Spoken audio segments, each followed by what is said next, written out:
Qué bueno que hayas decidido mirar este mensaje, esta predicación. Nos alegra mucho. Mi nombre es Facundo Luzardo, pastor de la Iglesia Bautista de Ulam. Queremos darte la bienvenida y recordarte que esta es una comunidad de refugio y transformación para quienes reconocen que necesitan a Jesús. Así que si estás en la zona de las piedras y no tenés una iglesia con la cual estés comprometido, por favor acércate, entra en contacto con nosotros. Nos encantaría conocerte y poder presentarte personalmente más de cerca a nuestro Jesús. Tienen allí Juan capítulo 5. Por allí. Mientras lo van buscando, lo van encontrando allí. Les cuento que una cosita breve, rápida, que nos va a servir como introducción para poder entender por qué Juan nos cuenta lo que nos va a contar a continuación. En el 2002 se hizo una película de Spider-Man. Arrancamos bien. Juan no habla de Spider-Man, pero ahora van a entender el por qué voy a esto. En el 2002 se hizo una película de Spider-Man. ¿De qué trataba? De un muchacho que lo pica una araña, le da poderes y bueno, con esos poderes tiene que decidir si hacer el bien o el mal y toda la responsabilidad que esto lleva. En el 2012 se hizo otra película de Spider-Man. ¿De qué trata? De un muchacho que le pica una araña y adivinen qué, en el 2019 se hizo una película de Spider-Man. ¿De qué trataba?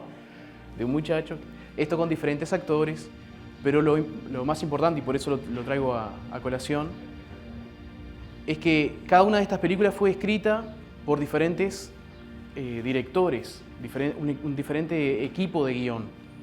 Cada uno de estos directores tomaron el material de origen, que un muchacho fue picado por una araña, y decidieron mostrar un aspecto diferente de Peter Parker o de Spider-Man, y con la misma historia mostrar diferentes facetas de este personaje. ¿Nunca se preguntaron por qué existen 4 evangelios? Si básicamente cuentan la historia de Jesús.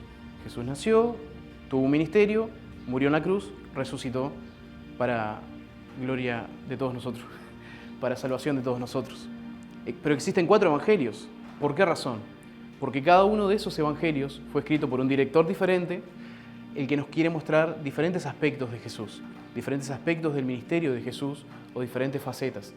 Incluso los evangelios no están escritos en orden cronológico. Si ustedes se fijan, en algunos aparece primero el milagro de convertir el agua en vino y en otros no. En algunos aparece toda la escena del pesebre, que ahora ya estamos acercándonos a esa fecha, ¿no? Pero está lindo leerlo todo el año, eso es importante. Pero en algunos aparece la escena de pesebre y otros no. Entonces, cada uno de ellos, cada uno de los escritores de los evangelios, decidieron escribirlo de esa manera para mostrarnos algo diferente. En el caso de Juan, que es lo que tenemos allí, él generalmente nos muestra primero una señal y luego un discurso de Jesús avalando esta señal, dándole respaldo a la señal o la acción que acabamos de ver. Y la idea es que nosotros podamos descubrir hacia dónde apunta esta señal. Una señal sirve para apuntar hacia un lugar, ¿verdad? Si se viene una curva, cuidado. Si hay un cartel de pare, es una señal que nos está indicando algo. Allí están indicando algo. Está indicando algo. Entonces, Juan, mediante estas señales, nos quiere hablar de algo, nos quiere mostrar algo o un aspecto importante de Jesús. Vamos allí a Juan capítulo 5, del 1 en adelante. Disculpen.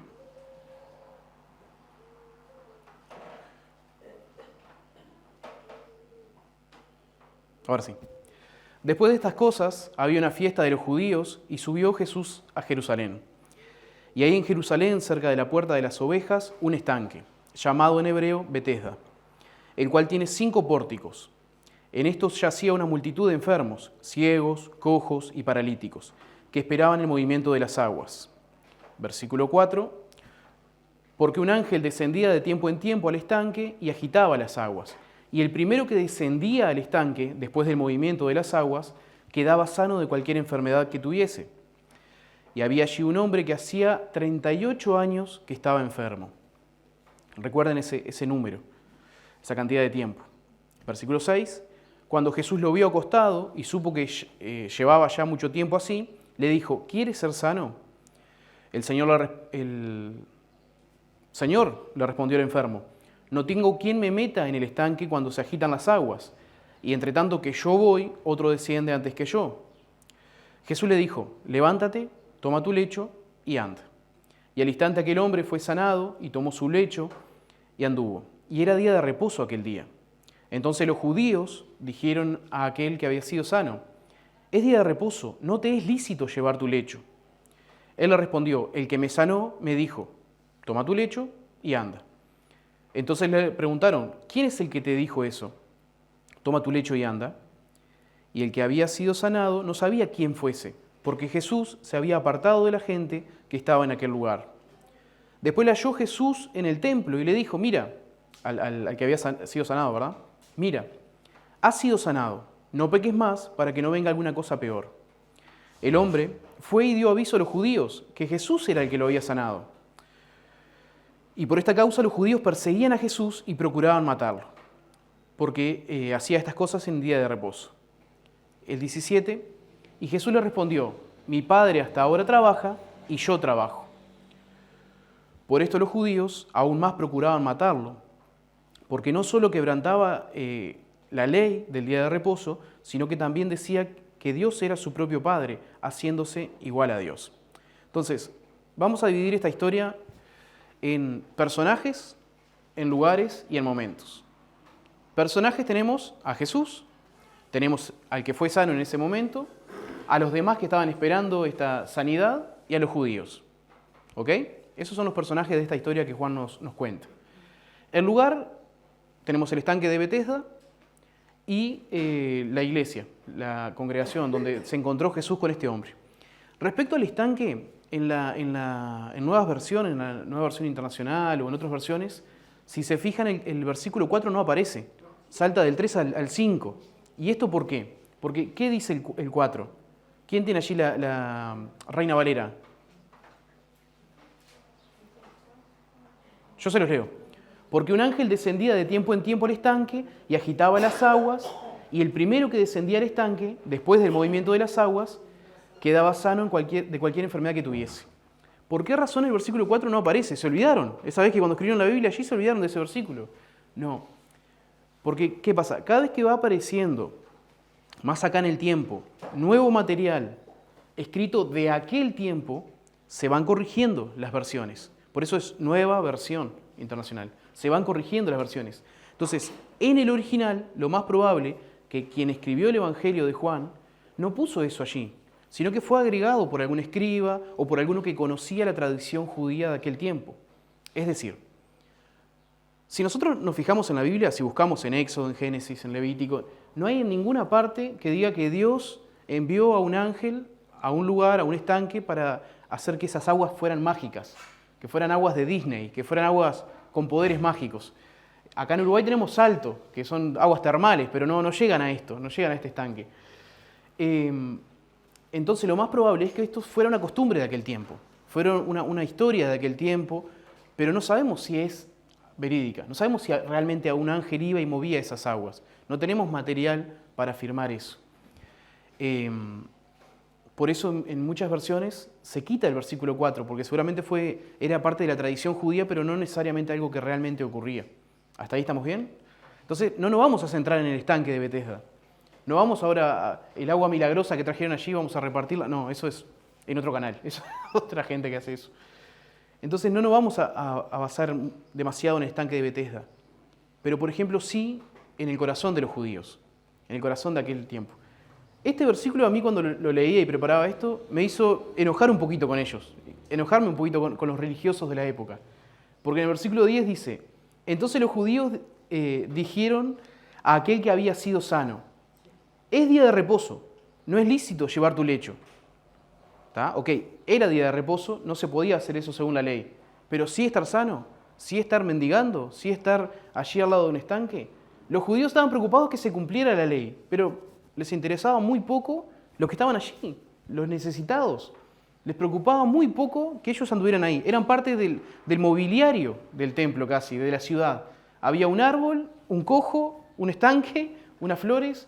Era parte de eso. Los judíos guarda con romper la ley, pero guarda también con que eso los incomodara a ellos.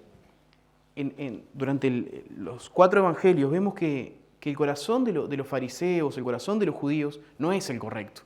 ¿Recuerdan el domingo pasado donde Facu leía aquel pasaje de Ezequiel que decía que Dios quería justamente romper ese corazón de piedra y poner allí un corazón de carne.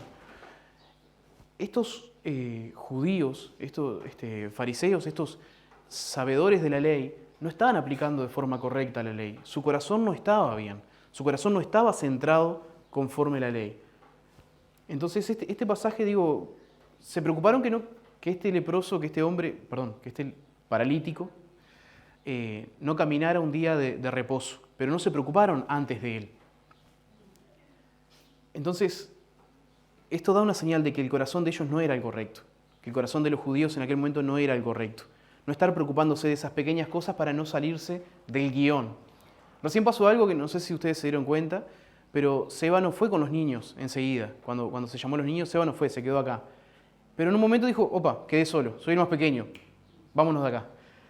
Huyó por allí, pero la puerta estaba cerrada, entonces no podía abrir y empezó. Y la hermana se dio cuenta y se paró y fue y le abrió la puerta. Si nosotros vamos al guión, ¿no? Estamos cantando una canción, es un momento solemne, es un momento donde estamos expresándole a Dios nuestra canción, expresándole a Dios. No hay que moverse del banco, porque es el momento de la adoración, el momento. Pero hay alguien que está precisando una ayudita, hay un pequeño que está precisando una ayudita. Entonces el corazón de la hermana, la felicitamos, no es como el corazón de los judíos y los fariseos de aquel tiempo. Se salió del guión porque había una necesidad. ¿Me van siguiendo? Gracias por eso, porque me vino bárbaro para la prédica. Tenemos el corazón allí de los judíos. Ahora, el hombre lisiado, el hombre que estaba allí hace 38 años esperando un milagro y estaba creído que su solución era ese estanque, esa leyenda que contamos recién, esa historia que contamos recién. Jesús viene y le hace una pregunta un poco extraña, porque dice, ¿quieres ser sano? Y sí, hace 38 años que está de esta manera. La respuesta de este hombre tendría que ser, ni siquiera en palabras, sino en gestos. Sí, por supuesto, pero no. ¿Cuál fue la respuesta que él le dio? Versículo 7. Entonces, yo quiero ser sano, pero tal cosa. Yo quiero ser sano, pero ocurre esto. Pero mi salida, que es esta, y es solamente esta, y mi salida sé que es esta, no está funcionando. Entonces este hombre lisiado, tenía como los caballos. Vieron que los caballos usan esta parte que no recuerdo ahora, que le impide mirar hacia los costados. Ellos miran solamente hacia adelante, solamente en una dirección. Este hombre lisiado estaba mirando solamente en una dirección. Hay mucha gente que está, al no conocer esto que Juan nos está mostrando y que nos va a revelar más al final, solamente ve en una dirección. Solamente con este medicamento es que yo ando bien. O solamente con este tratamiento, o solamente con este número económico es que yo voy a salir de esta. O solamente con este trabajo, o en ese lugar, o con esa persona. Entonces, la mirada de este hombre lisiado era en una dirección. Solamente en una dirección. Ok, hace 38 años que está en esto. Podemos decir qué horrible cómo Jesús no apareció antes. Pero también podemos decir, si hace 38 años que estás esperando al lado de un estanque y esto no está funcionando, al año, a los 2 años, a los 3 años, vamos a buscar al menos otro estanque. O vamos a buscar al menos otra salida, otra solución. 38 años y si Jesús no aparece, está hasta el día de hoy esperando. Entonces, a veces somos porfiados en esto y tenemos un problema y nuestra salida es esto. Y si esto no funciona, esto lo voy a solucionar yo yendo a trabajar. Y tengo un problema económico, bueno, la única forma es teniendo el dinero y trabajando más horas. Y hay mucha gente que se enfoca en una sola salida antes de bajar un poco las revoluciones, antes de decir, Señor, ¿qué hacemos con esto?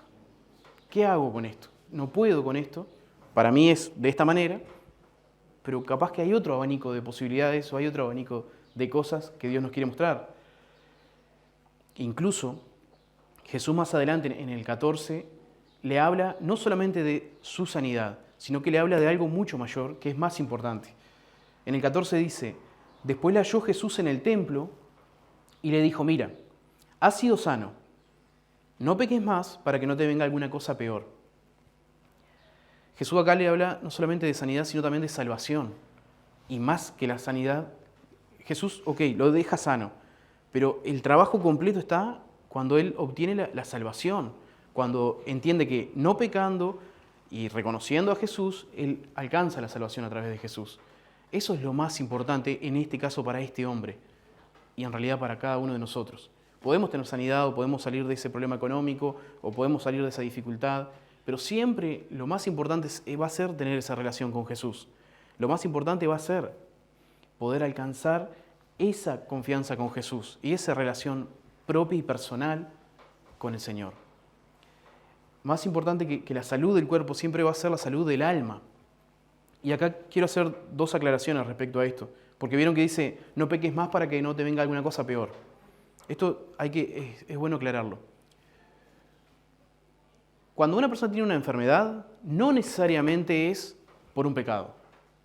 Cuando una persona está pasando por un tiempo de enfermedad o un tipo de enfermedad, no necesariamente es por un pecado. Yo cuando era chico se decía que cuando alguien tenía asma era porque tenía falta de perdón. Entonces todos los que tienen asma los metían todos en ese cajoncito, en esa bolsa que era, ¿tenés asma? Ah, falta de perdón. No, y no sé, manejate. ¿Cuántos hay con asma? Se están riendo. ¿O cuántos hay con falta de perdón? No todas las enfermedades son causadas por un pecado. Segundo punto a aclarar, muchas veces nuestro pecado nos trae consecuencias. ¿Recuerdan hace un tiempito atrás cuando veíamos la historia de Jonás? Que dijimos, Jonás, 4 capítulos, una historia cortita. ¿Y cuánto fue, Facu? ¿10 prédicas? ¿Y 10 prédicas y en cada prédica? No, pará, ese no es el Jonás que yo conocía, eso no era lo que pasó.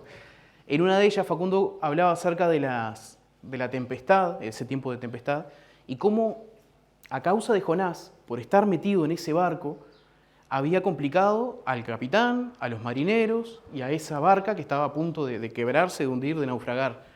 Entonces, muchas veces a causa de un Jonás que está dentro de nuestro corazón, pueden venir las complicaciones a la vuelta, pueden venir las tormentas en la vuelta. Entonces, por un lado, no todas las enfermedades son causadas por un pecado puntual, pero por pecar muchas veces tenemos consecuencias complicadas que afectan a nuestro cuerpo, que afectan a nuestra salud, que afectan a nuestra mente. Y en el caso de los cristianos, los que son hace muchos años cristianos, este versículo es para ustedes, para nosotros. Queridos amigos, esto está en Hebreos, igual no lo busquen, yo se los leo rapidito. Está en Hebreos 10, del 26 en adelante. Dice, queridos amigos, si seguimos pecando a propósito, después de haber recibido conocimiento de la verdad, ya no queda ningún sacrificio que ocupe ese pecado, que cubra ese pecado. Solo quedará la terrible expectativa del juicio de Dios y el fuego violento que consumirá a sus enemigos. Precioso pasaje para poner allí con un fondo de... ¿no? En síntesis, ¿qué dice? Muchachos, si ustedes pecan y saben que están pecando, están en el horno. No hay sacrificio que cura eso. Nos lleva al arrepentimiento. Si sabes que estás pecando, y el arrepentimiento es lo único que te puede... con lo único que podés zafar, vamos a decir. Y ¿se acuerdan de esa prédica? Vuelvo a esa prédica que Facundo hablaba acerca de la tempestad. Que muchas veces uno, cuando le está pasando cosas malas, piensa que muchas veces el enemigo, es el diablo, el que está atacando, el que está no sé qué. Pero muchas veces, a causa de nuestra porfiadez, a causa de nuestro pecado, a causa de nuestro mal accionar, y hablo de aquel de gusto, no ese error que sin querer me tropecé, digo de hacer las cosas mal, sabiendo que están haciendo las cosas mal, es Dios quitando un poquito su mano. Dios siempre nos está protegiendo, ¿verdad? Pero donde Él retira un poquito su mano, empiezan las tormentas, empiezan las dificultades, empiezan Dios diciendo, ok, si vos decís que podés manejarte solo, yo te voy a dar ese permiso. Y empieza a quitar y ahí, no, Señor, pará, cubrime de nuevo, te necesito de nuevo, no, por favor. Me quise manejar por mí mismo y no me fue muy bien.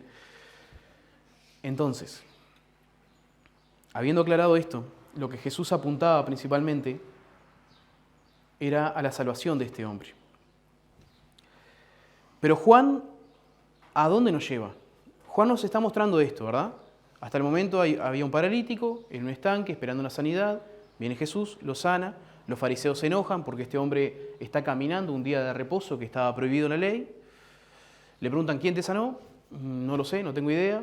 Se encuentra con él en la iglesia, seguramente fue a dar gracias a la sinagoga, a la iglesia. Y Jesús le dice, ¿te acuerdas que hace un ratito te sanaste? Bueno, te quiero hablar de salvación, le habla de salvación. Él dice, le voy a avisar a los otros. Miren que fue Jesús el que me sanó. Y entonces Jesús dice en el versículo 16, si alguien lo puede leer allí. Y por esta causa los judíos perseguían a Jesús y procuraban matarle, porque hacía estas cosas en el día de reposo. Eso era lo que más bronca le daba a los judíos. Eso era lo que más le molestaba a ellos. Porque Jesús hacía estas cosas el día de reposo y dentro del guión que ellos tenían, esto no era posible. Había que sanar tal y tal día. Yo antes, cuando hace bastante tiempo, estaba en una mutualista donde había médico los martes y los jueves. Te enfermabas un viernes, suerte en pila. Eran los martes y los jueves. O sea que había que enfermarse los martes y los jueves. Esto era lo mismo. Los judíos tenían un sistema, tenían todo algo armado, un guión armado.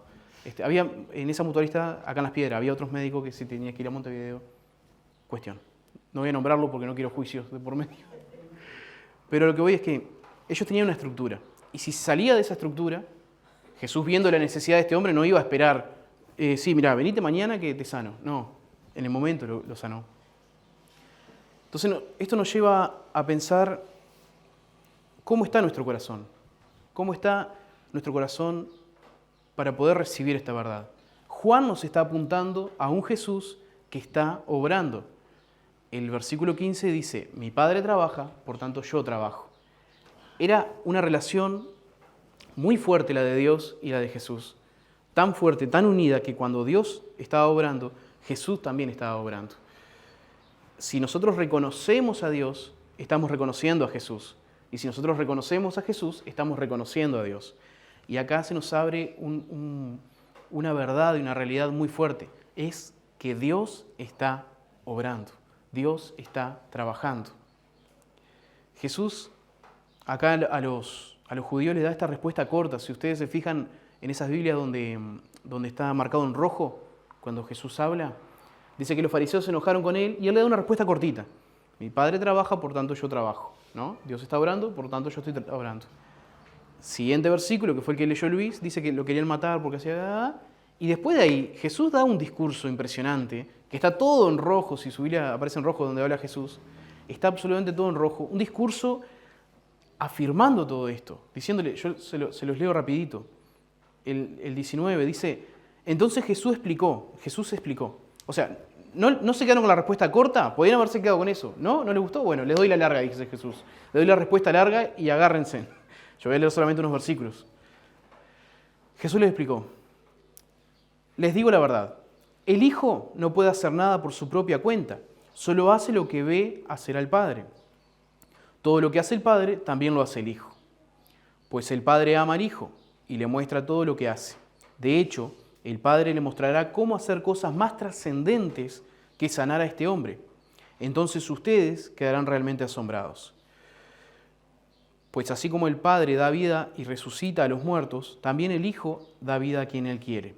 Además, el Padre no juzga a nadie, sino que ha dado al Hijo autoridad absoluta para juzgar, a fin de que todos honren al Hijo como honran al Padre. El que no honra al Hijo, ciertamente tampoco honra al Padre.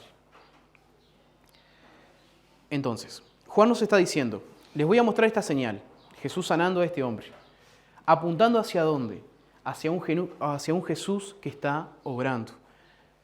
Y viendo al Jesús que está obrando, podemos ver a un Dios que está obrando. ¿Se entiende? Hay una obra, la hizo Jesús, porque Dios está obrando. En nuestras oraciones, al momento de orar, al momento de estar pasando una dificultad, ¿nosotros estamos orando a un Dios que está obrando? ¿O estamos suplicando a un estanque? Suplicando de que algo ocurra, en lo posible. Si las aguas se mueven, si puedo llegar antes que algún otro. Estoy pasando por una dificultad y voy a orar, así le gano a Caro. Porque si Caro llega antes en la oración, me ganó y Dios tenía un milagro justo ese día y fue para Caro.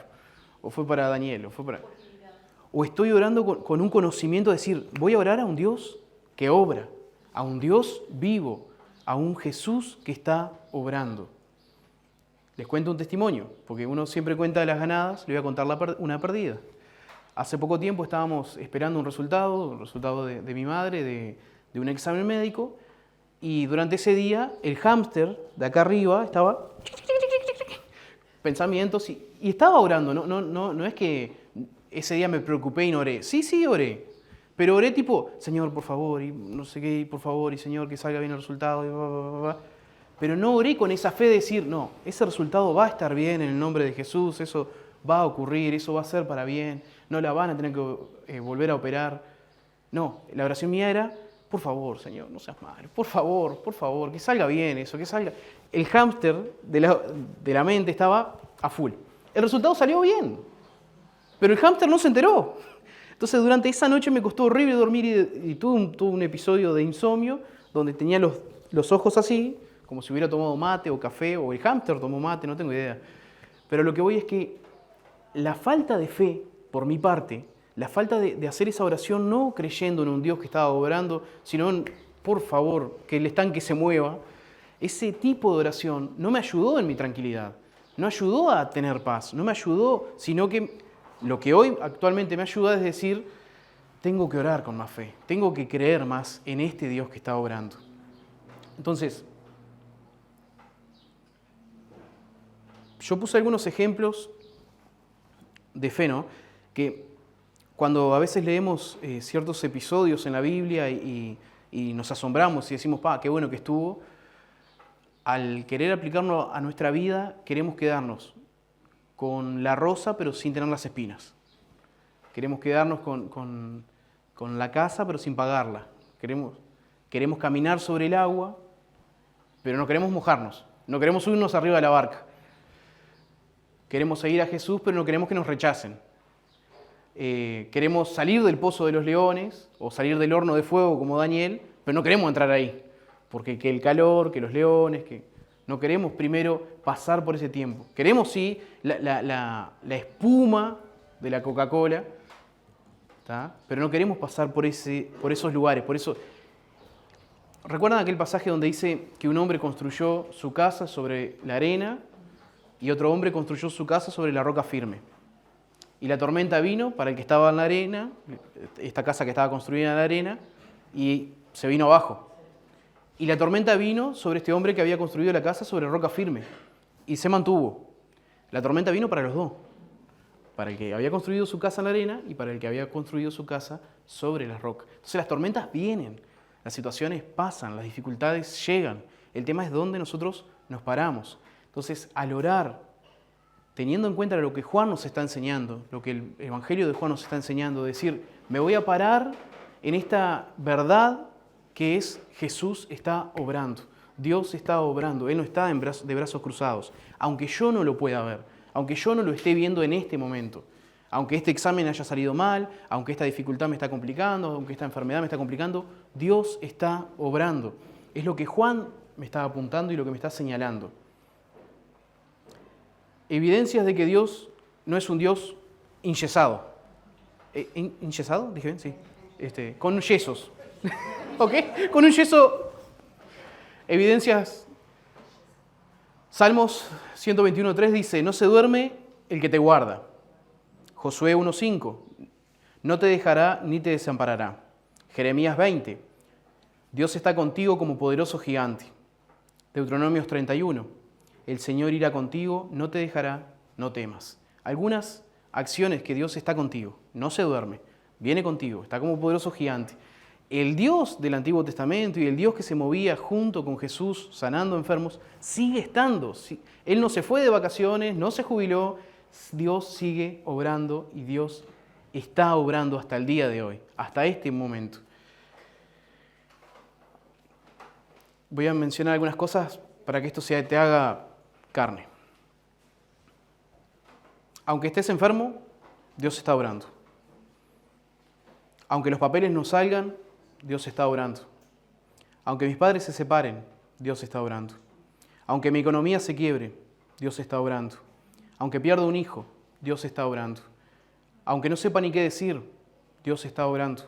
Aunque te echen del trabajo, Dios está obrando. Aunque estés luchando con pecados, Dios está obrando. Aunque no puedas dejar la pornografía, el adulterio, Dios está obrando. Aunque la ansiedad te esté quemando, Dios está obrando. Y así sigue la lista. Entonces, en tu situación, en tu vida, en este momento, Dios está obrando. Su silencio o su aparente silencio no significa que Él está descansando, que Él no está obrando. Dios está obrando. ¿Creen eso? Entonces, un desafío final, dos desafíos finales. El primero es poder pensar en el momento de la oración, en el momento de orar por cosas saladas, cosas que nos están complicando, poder buscar no tener el corazón de los fariseos, no tener ese corazón duro, sino un corazón sensible, un corazón que nos ayude a conectarnos más con esta verdad de que Dios está obrando. Nuestro corazón va a depender, nuestra oración va a depender de nuestro corazón. Podemos como lisiado explicarle al Señor por qué las cosas no han funcionado, poder no quitarnos esa sé que tiene un nombre y no me acuerdo ahora, eso que tienen los caballos acá. ¿Cómo decirlo? Antoquel. ¿Antiojeras? Ok. Podemos no sacarnos eso y el Señor decir, quiero hacer un milagro en tu vida, quiero hacer una acción en tu vida, quiero hablar contigo, quiero cambiar ese corazón de piedra. Sí, Señor, pero lo pasa que lo pasa que mi carácter, lo pasa que el barrio donde estoy, lo pasa que la ciudad donde estoy, pasa que no tengo estudios o no tengo... Podemos hacer eso o podemos decir, sí, quiero ser sano. Sí, quiero que cambies mi vida. Sí, quiero alcanzar la salvación, quiero conocerte más a ti. Sí, quiero meterme en una disciplina de poder buscarte más a ti. Esas son las dos opciones. Pero si aceptamos la opción 1 o la opción 2, la opción 1 de las excusas o la opción 2 de decir, me entrego, no importa cuál de las dos, Dios sigue obrando.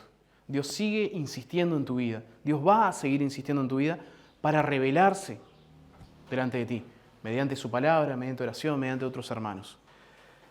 Esa es una de los desafíos de esta tarde. Y el segundo desafío es poder buscar ser siervos para su gloria, como decía la canción, como lo que decía Débora. Porque, ¿qué pasa? En el estanque Jesús sanó a uno, pero había unos cuantos, ¿verdad? Ciegos, cojos, paralíticos, y no lo sanó, lo dejó de lado. Hay algo escondido ahí. Nos toca a nosotros. Nos toca a nosotros, que creemos en un Dios que está obrando, que se ha hecho eso ahora carne en nosotros, poder ir y llevar el Evangelio a esos que necesitan esa sanidad, que necesitan la salvación. Nosotros, presentándole a Jesús, alcanzamos a estas personas, le podemos hablar de salvación ahora, de sanidad, y que aunque hace 38 años que están en esta situación, o que hace 50 años que están en estas vueltas, hay sí una salida. No hay solamente una. Perdón, me estoy entregando en este punto. Hay sí una salida, hay una única salida que es Jesús. Lo único que hay que hacer es correr la visual hacia este punto, hacia Jesús. No ya quedarnos mirando el estanque, sino poder mirar hacia Jesús. Esa gente no lo sabe, sigue esperando en el estanque. Hay gente en tu barrio, hay gente en tu familia, hay gente en el lugar donde estudias, en el lugar donde trabajas, que sigue esperando por estanques, que sigue esperando por aumentos de sueldo, que sigue esperando por estampitas, por cosas mágicas, por un montón de situaciones, y siguen ahí, en la vuelta del estanque. Vamos a sacar a esa gente de ahí. Pero primero se tiene que hacer verdad esto en nosotros, que Jesús está obrando.